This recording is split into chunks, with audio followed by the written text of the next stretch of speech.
Hello, my name is Dennis, and welcome to my trailer park white trash mobile home kitchen. I really do live in a mobile home, in a trailer park, and this is my kitchen. I'm going to delve backwards into my childhood memories today. I have some chicken in the refrigerator that I need to use up, and something unusual happened this week. One of my childhood cousins found me by means of my website. She's living in New Jersey now. And I read her email and I'm thinking, who is this? Who are these people? I sort of remember, well, when I woke up this morning, all the memories came back. I knew everybody's name. I could remember their faces. It was an amazing kind of deja vu of all this past. And one of the things that I've been thinking about lately from my childhood is the chicken pot pies that we had as kids. Now, my mom didn't make her own chicken pot pies. She bought the frozen ones. She would stock them in the refrigerator so that if she and my dad were away for a day or two, we, at least as teenagers, when we were old enough to take care of ourselves, there was something for us to heat up from the freezer. I want to make my own. And what's critical about this is a lot of chicken pot pies are made with only a top crust. As kids, as youngsters, we felt cheated if there wasn't a bottom crust. We wanted both a bottom crust and a top crust. So that's how I'm going to make my chicken pot pies. The first thing I want to get into is making my pastry for the pie shell.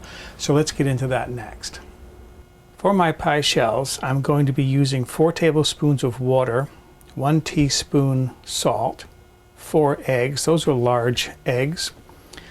1.5 cups or 12 ounces, 340 grams of butter. This is at room temperature.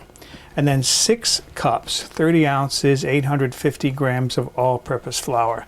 And when I say pie shells, what I want to do is I want to make individual pies. I have these 4 pie plates here, 5-inch nonstick pie pans that I think might be fun to work with. For the filling, I'm using 2 large chicken breasts. These weigh anywhere from 1/2 pound to 3/4 pound each. That's 227 to 340 grams. I'm going to use 2 tablespoons olive oil, 1 medium onion. This is a large onion. I'm not going to use all of that.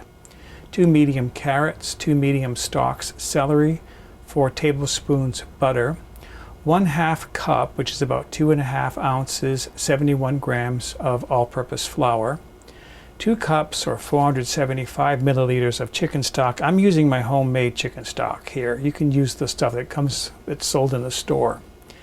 And then I have 1/4 cup, which is 60 milliliters of heavy cream, 1/2 teaspoon dry thyme, 1 cup, which is about 136 grams of frozen peas, 3 tablespoons dry sherry, 2 tablespoons roughly of fresh chopped parsley. I'll be chopping this up.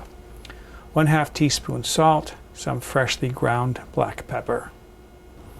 In a large bowl here, I want to combine my eggs, water,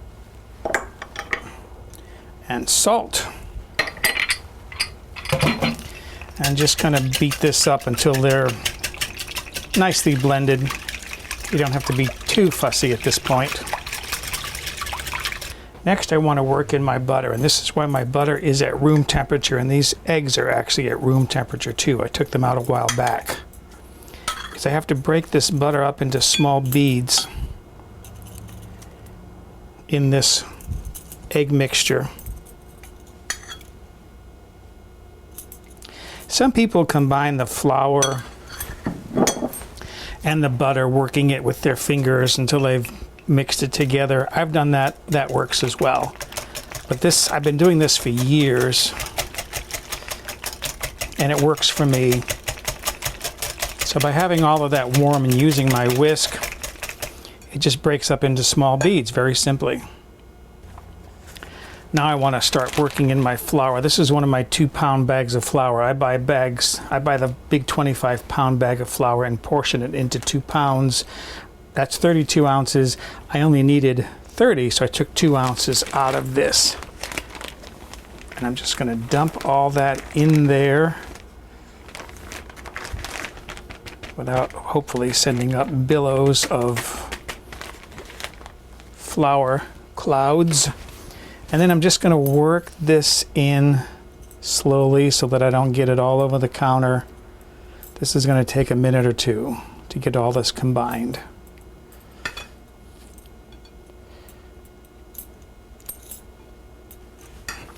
Okay, so I've got that combined about as well as I can with just a spatula. Scrape my spatula off here.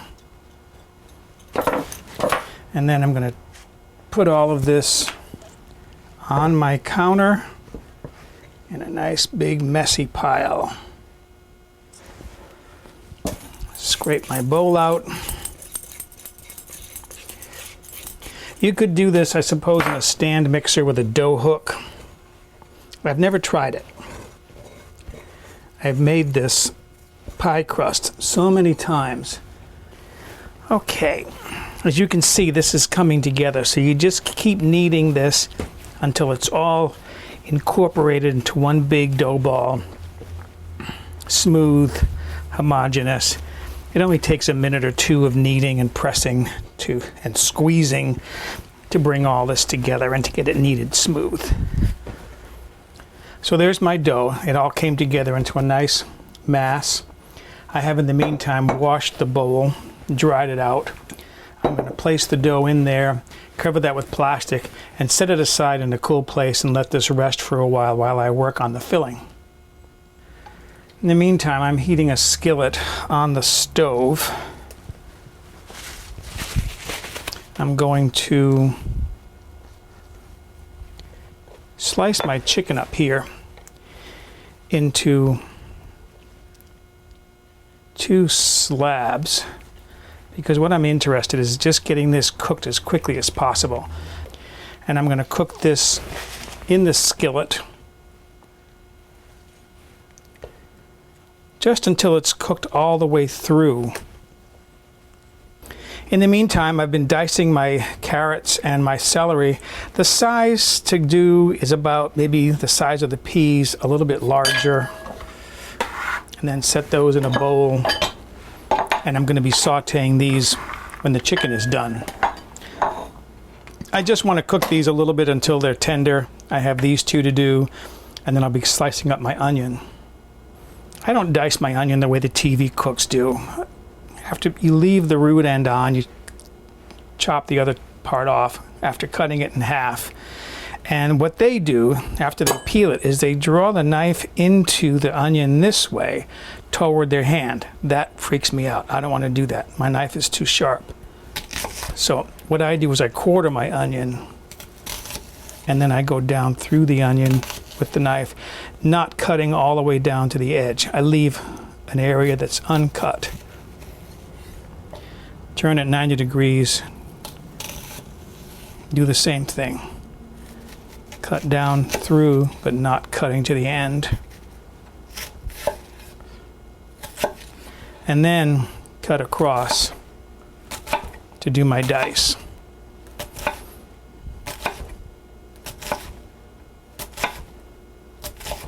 To cook my chicken breast here, I'm going to put a tablespoon or 2 of olive oil. That's just regular cooking olive oil, it's not the extra virgin. Swish that around a little bit. And then my chicken breast. I'm not going to have enough room here in my pan to do both chicken breasts. So this will cook very quickly. I'm figuring maybe 3 to 4 minutes per side. You saw me trim my chicken very thin. I cut that chicken breast into 2 slabs. So that'll speed up the cooking. You don't need to brown these, you just need to make sure that they're cooked all the way through. These have been cooking for 3 minutes. You can see I got a tiny bit of browning on there. I don't need much. I reduced my heat after these started going. Reduced my heat to medium-low. And I am, by the way, seasoning these with a little bit of salt. I seasoned one side. Now that this other side is up, I'm just going to lightly season these with salt. And then when these are done, I'll cook my other chicken breast, and then I'll set my chicken aside. When it's cool, I'll cube it for my chicken pot pies. So there are my diced carrots, onions, and celery. I'm going to saute these in that skillet. I put a little bit more cooking olive oil in that skillet. I'm going to saute these for maybe 3 to 5 minutes. I want to see them be lightly tender. I don't want them to be so tender that they're mushy. I like my vegetables a little on the crisp side. In the meantime, I'm going to be cubing up my chicken pieces. While my vegetables are sauteing, I'm going to cube up my chicken here. It's had a chance to cool. You can cut these into slightly rather larger chunks than the vegetables. That's fine. Again, think of the peas and cut these into larger chunks because they'll look nicer in the pie. And then move this to a bowl. So I have all of this chicken breast to slice up, cube up, and then I'll be ready to start combining my ingredients for my pie. In the meantime, I'm heating my skillet back up. I just wiped it out a little bit just to get rid of most of the solids. I'm going to put my butter in there. As the expression goes, first you got to make a roux. So there's my butter and my flour, and I'm going to cook this for only about a minute or two. I don't want to make a dark roux. I just want to cook this flour so it doesn't have a raw flour flavor to it. So I don't need my rubber spatula for this. I'm going to use my wooden wok spatula and just stir this a little bit for about a minute. Make sure that flour is cooked. Reduce my heat to medium-low because, again, I don't want to brown this. Okay, the one ingredient that is still not cooked are my frozen peas. So I'm going to put those in there and cook this for about 2 to 3 minutes just to cook those peas a little bit. Again, stirring that often or shaking the pan just to get those lightly cooked. My peas have been cooking for a little bit there, so now I'm going to be adding my stock. Still somewhat frozen. I'm going to bring my heat up to about medium-high, but that will melt. Chop that up a little bit.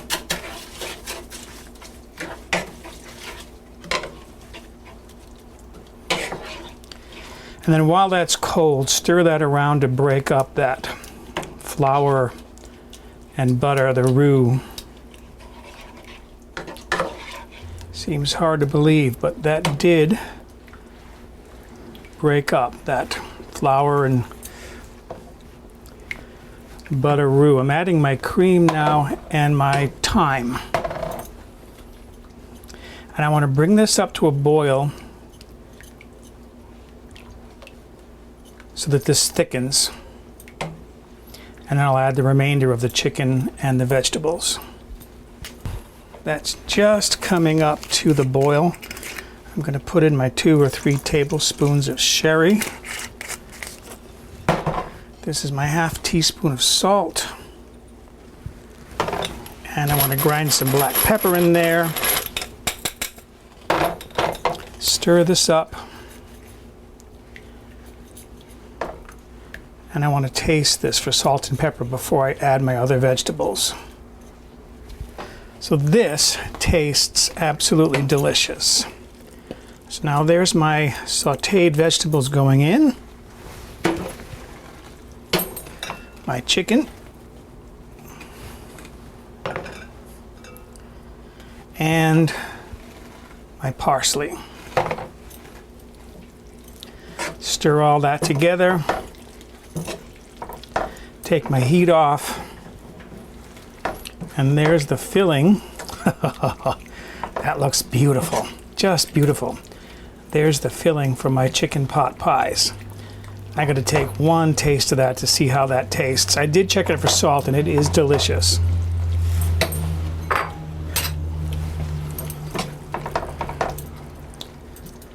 Okay, a little bit of a taste for See how my filling tastes.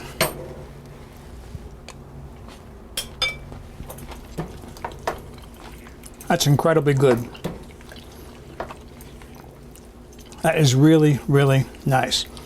Okay, my heat is off. Next, I can start working on making my pie shells. I think I'm going to have more dough and more filling than I need to fill 4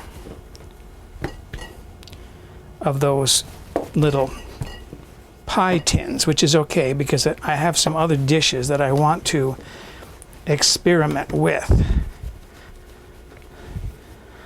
So I'm just going to gently press this dough out.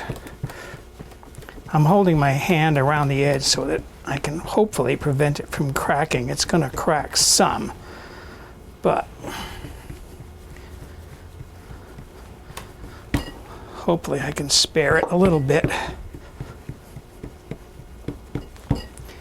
And I have a little Italian roller here that I use once in a while.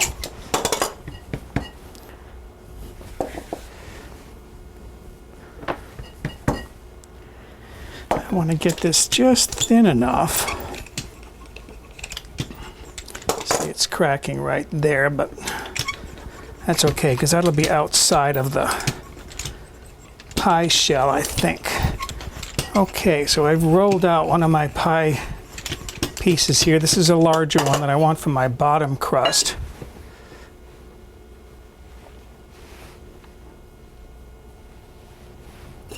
Lift that up.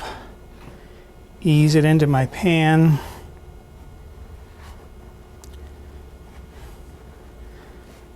It's okay if it cracks around the edges because those are all outside the pan. Making sure there's no air in the bottom there. So there's my pie shell in there.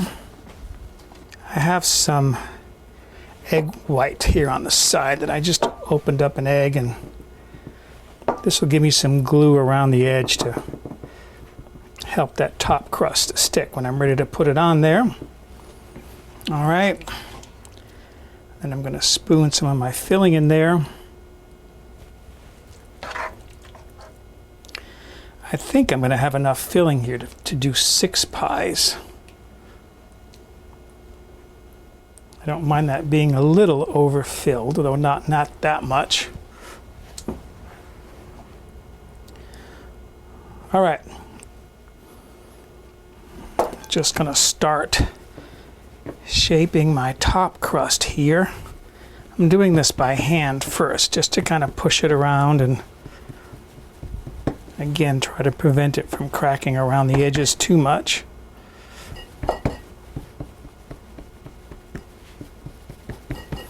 Okay, and then I can use my roller here to get this a little bit thinner.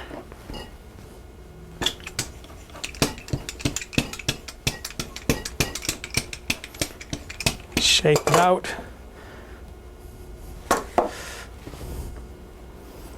Make sure that bottom is well floured because I want to be able to lift that off the counter. Okay. And then let me just finish dressing this up with a little bit more of my egg white.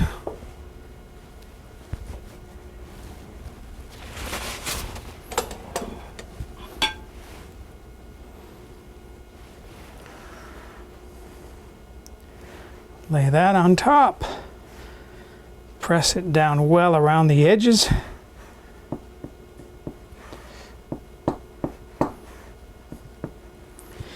And I'm using a little plastic fork here to do my trimming, plastic knife rather, because that way it won't scratch the non-stick surface off my little pie plate. Okay. Then with a fork, as you usually do, go around and just crimp that edge together. Give it a nice decorative look and make sure that it's sealed.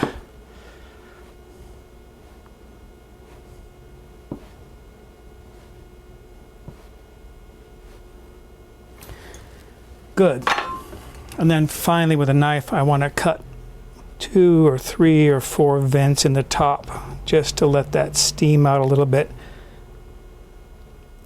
The inside is already cooked, so it's not like I have to cook it so much that it's going to boil and come out. Really, all I need to do is cook that pie shell because the inside ingredients, the filling, is already cooked. So there are my 6 pies. I had a lot of dough left over. I'm not sure how I'll adjust that. But anyways, I have in the meantime been heating my oven to 400 degrees Fahrenheit. That's about 200 Celsius. I'm going to bake these 30, 35, 40 minutes. What I'm really looking for is nice browning. As I mentioned, the filling is already cooked. Okay, here they are from the oven. A couple of things worth mentioning. First of all, some of them did spill over quite a bit. I went 40 minutes. I went 40 minutes to get this browning. To get it to brown, I think I went too long because it started to crack. I got some spillover. What I would do different the next time I make these is I would make an egg wash, and that would brown more quickly, and I wouldn't have that spillover, that boil out the way that I did. So these have to cool now for at least 10 minutes, and then they'll be ready to serve. You want to serve them hot, but at least let them go for about 10 minutes so they set up a little bit. How I would plate these is handle these very carefully, lift them up, and place them on a bowl. I'm using a shallow bowl so that when I cut open to this, if any of that gravy inside runs out, I'll be able to capture that, and I won't lose any of that delicious gravy. I broke into this so you could see what it looks like on the inside. It looks absolutely delicious. I can't wait to taste this. All right, I am anticipating that this is going to taste so good. Get a bit of my crust there, some chicken, some of my vegetables. This looks so good.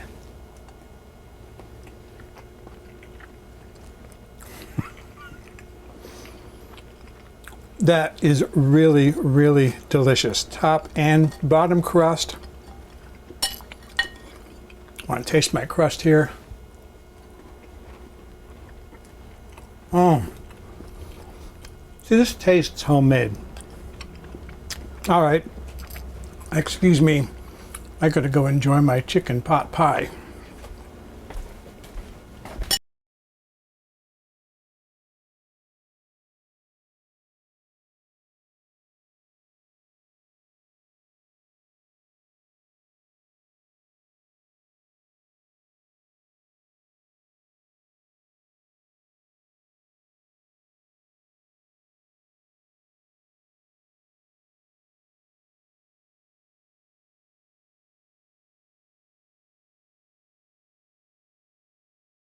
For a printable PDF copy of this recipe with step-by-step photographs, visit the White Trash Cooking website and look on the home page or in the recipe archive.